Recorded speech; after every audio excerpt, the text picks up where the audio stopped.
The federal government has expressed commitment to an efficient armed forces reform program and a review of the national security architecture to tackle emerging threats to security and lives in the country. Secretary to the government of the Federation, Boss Mustafa, stated this when he received members of the Implementation and Advisory Committee on the reforms of the Ministry of Defense and the Armed Forces, led by its chairman, Major General Alwali Kazir.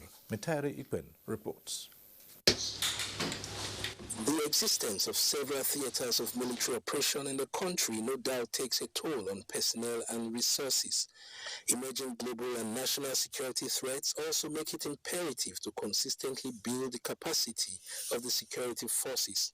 At this meeting, SGF Boss Mustafa urges the Committee on Implementation of Ministry of Defense and Armed Forces reforms to spare no effort, including bilateral and multilateral collaboration, to effect the needed reforms. Right now, the armed forces are overstretched.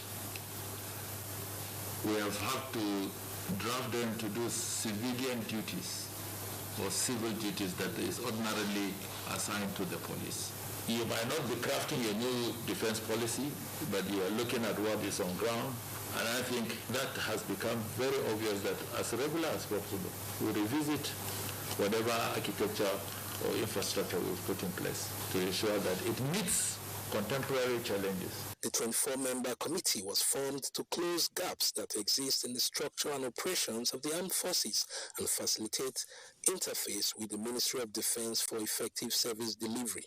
The socio-cultural reality of Nigeria, which has given rise to proliferation of actors and the sources of conflicts, coupled with cross-border and transnational crimes, as well as insecurity in neighboring countries, have created challenges. It is expected that the committee will arrive at far-reaching reforms that will reposition the nation's armed forces to defend the country from external and internal attacks. In Abuja, Mitari Ikben, NTA News. In the meantime,